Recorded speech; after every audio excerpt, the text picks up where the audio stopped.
60 seconds. That's all it takes for your brain to undergo a measurable neurochemical shift, one that elite breathwork researchers at the Karolinska Institute in Stockholm have been studying for over 2 decades.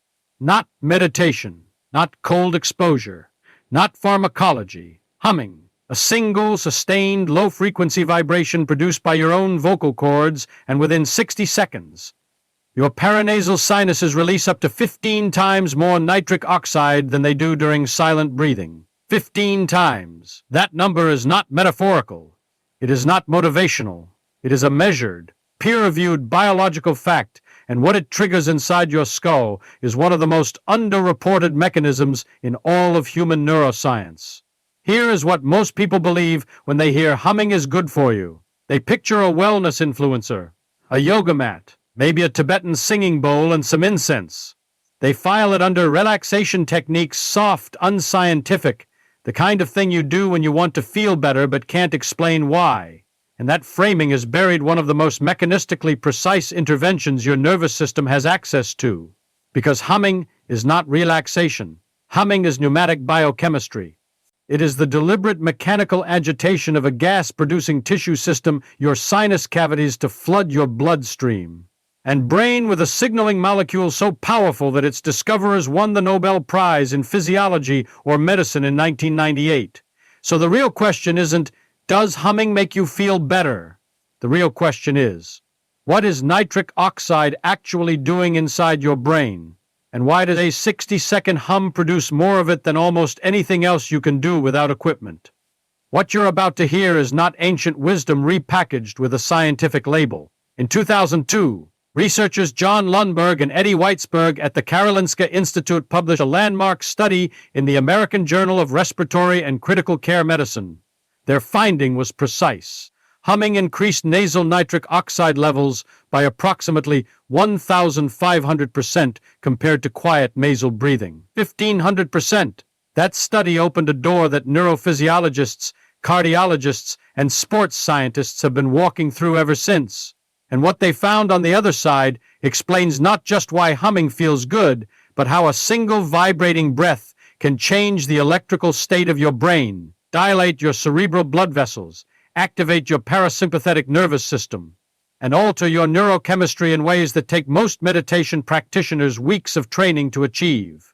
We are going to follow the nitric oxide molecule from your sinus cavity to your brain and explain every step of that journey at the level of the actual mechanism. To understand what humming does, you first need to understand what your paranasal sinuses actually are, because most people have no idea. Your skull is not solid.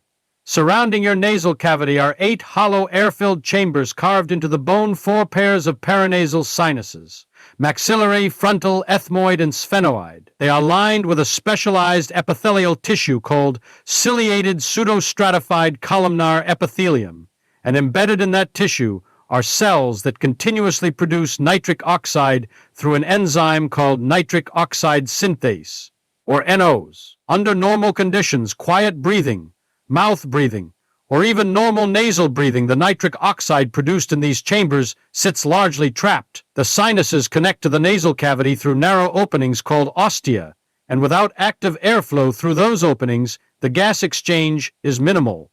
Think of your sinuses like pressurized gas canisters connected to a main pipeline through a nearly closed valve. Silent breathing barely cracks that valve, but humming changes the physics entirely. Here's what nobody tells you about the mechanics of humming.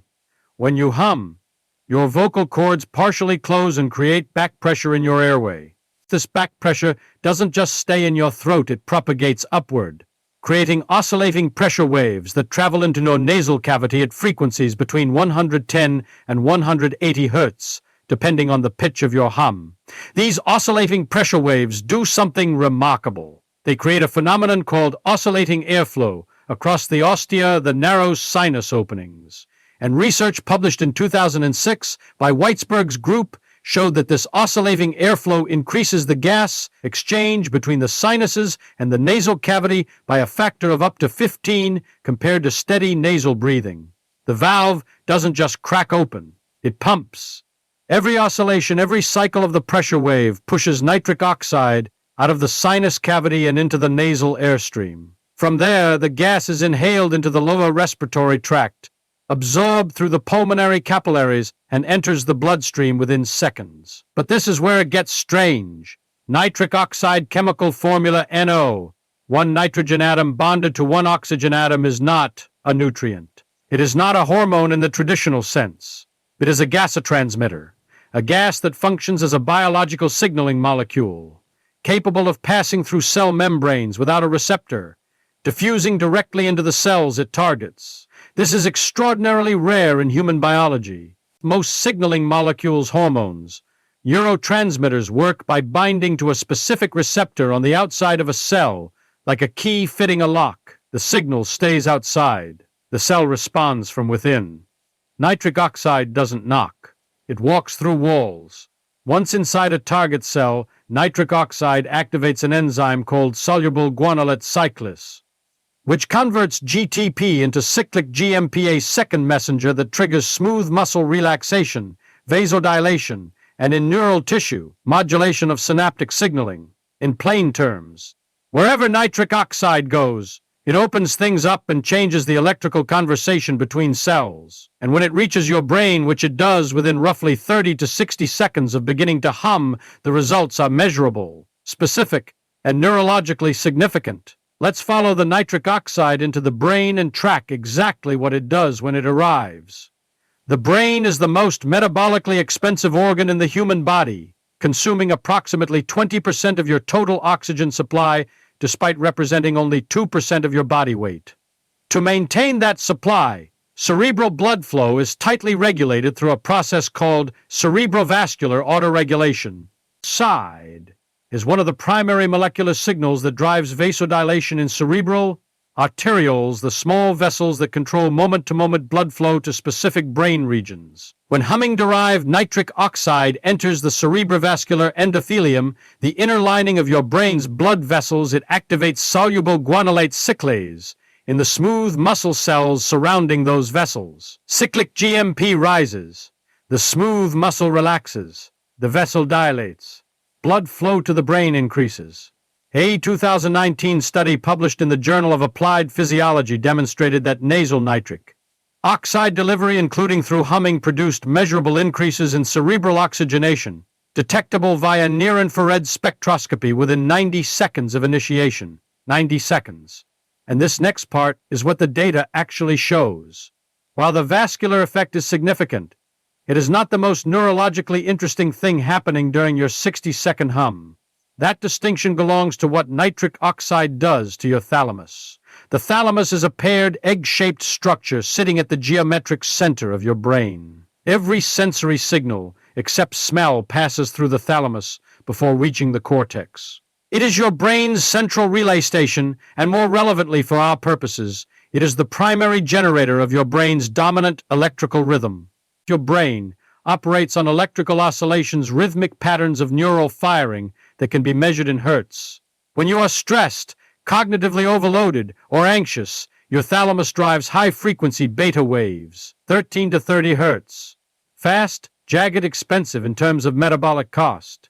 When you are in a state of relaxed alertness, focused, but calm, your thalamus shifts toward alpha waves, 8 to 12 hertz. Slower, more coherent, more energetically efficient. Here is the mechanism by which humming drives that shift. Nitric oxide in the thalamus functions as a neuromodulator. It modulates the activity of thalamic interneurons, particularly the GABAergic inhibitory neurons that regulate the pacing of thalamocortical oscillations. A 2014 study by researchers at University College London demonstrated that nitric oxide signaling in thalamic relay nuclei reduces the firing rate of excitatory relay cells, effectively downshifting the dominant oscillatory frequency of thalamocortical circuits. In practical terms, nitric oxide tells your thalamus to slow the rhythm, and when your thalamus slows the rhythm, your entire cortex follows. This is not a metaphor. This is thalamocortical entrainment, a well-documented neurophysiological phenomenon in which cortical regions synchronize their firing to thalamic pacemaker signals. The thalamus changes tempo. The cortex changes tempo. The result is a measurable shift from beta-dominant to alpha-dominant brain activity, the same shift that experienced meditators produce deliberately, and that takes months of practice to achieve reliably. Here's what nobody tells you about what happens next. Simultaneously, the vagus nerve is being stimulated. The vagus nerve, cranial nerve X, is the longest nerve in your body. It runs from your brainstem down through your neck, chest, and abdomen, carrying bidirectional signals between your brain and your visceral organs. It is the anatomical backbone of your parasympathetic nervous system. When you hum, the vibration produced by your vocal cords is mechanically transmitted through the surrounding tissues directly to the vagus nerve. This mechanical stimulation activates vagal afferent fibers, the sensory fibers carrying signals from body to brain, which increase vagal tone, the baseline level of parasympathetic activity. Increased vagal tone produces a cascade. Heart rate decreases measurably, typically between 3 and 8 beats per minute within 60 seconds of sustained humming, as documented in a 2017 study published in the International Journal of Yoga. Cortisol output from the adrenal cortex is suppressed through the hypothalamic pituitary adrenal axis. The ratio of parasympathetic to sympathetic nervous system activity measured as heart rate variability shifts toward parasympathetic dominance. Your body interprets the vibration as a safety signal, not metaphorically, physiologically. The vagal stimulation tells your brainstem that your environment is safe, and your brainstem responds by turning down the threat detection machinery, reducing amygdala reactivity, lowering cortisol, and suppressing the default mode network's rumination circuits. The average person walking into a stressful situation has a heart rate variability score reflecting high sympathetic dominance. After 60 seconds of humming, that same person's autonomic balance has measurably shifted. The numbers are not dramatic, but they are consistent, replicable, and mechanistically explained. That is the difference between a wellness claim and a biological fact. Now, the question that matters most. Is this effect fixed? Is it the same for everyone? Or can it be trained? The short answer is it can be trained. And the mechanism by which it is trained is one of the most elegant examples of neuroplasticity operating at the molecular level. Here is what happens with repeated practice. The nitric oxide synthase enzyme NOs that produces nitric oxide in your sinus epithelium is not a fixed opacity system. Like most enzymes in human biology, its expression is regulated by the frequency and pattern of its activation. Repeated stimulation of NOS activity through regular humming upregulates NOS gene expression in sinus epithelial cells through a transcription factor called NF-kappa B. Over a period of approximately 4 to 6 weeks of daily practice, this upregulation produces measurably higher baseline NOS enzyme concentration in the sinus tissue. In concrete terms, the sinuses of someone who hums daily for 6 weeks produce more nitric oxide per breath than the sinuses of someone who doesn't even before they start humming. The same adaptive principle applies to the vagal response. Vagal tone, like cardiovascular fitness, responds to repeated stimulus. A 2018 meta-analysis in Neuroscience and Biobehavioral Reviews, examining 17 studies on vagal tone training through breath-based interventions, found that consistent practice over 6 to 8 weeks produced measurable increases in resting heart rate. Variability, a direct proxy for vagal tone with effect sizes comparable to moderate aerobic exercise. The vagus nerve gets stronger, more responsive, more capable of rapidly shifting your autonomic state. But this is where it stops being about the mechanism and starts being about something else entirely. Researchers studying monks in Tibetan Buddhist monasteries, practitioners who incorporate sustained vocal toning as a daily discipline for decades, have found structural differences in their brains that go beyond functional changes. A 2011 study published in Neuroimage examining long-term meditators who used vocal practices found increased cortical thickness in the anterior insula, a region critical for interoception, the brain's ability to perceive its own internal states, and in the prefrontal cortex, associated with emotional regulation and executive function. These are not functional adaptations. These are structural ones. The tissue itself has changed, grown thicker in response to sustained practice. Now, the genetics question. There is individual variation in baseline NOS enzyme activity. Some people produce more nitric oxide per breath than others, partially determined by genetic variants in the NOS3 gene. which encodes endothelial nitric oxide synthase. Individuals with certain NOS3 polymorphisms have been shown to have lower baseline nitric oxide production. But here is what the research consistently shows. Even in low NOS producers, the relative increase from humming remains proportionally similar. The baseline is lower. The ceiling is lower. The mechanism is identical. Genetics sets the floor.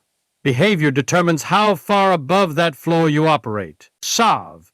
And this is where it stops being about monks and meditators and starts being about you.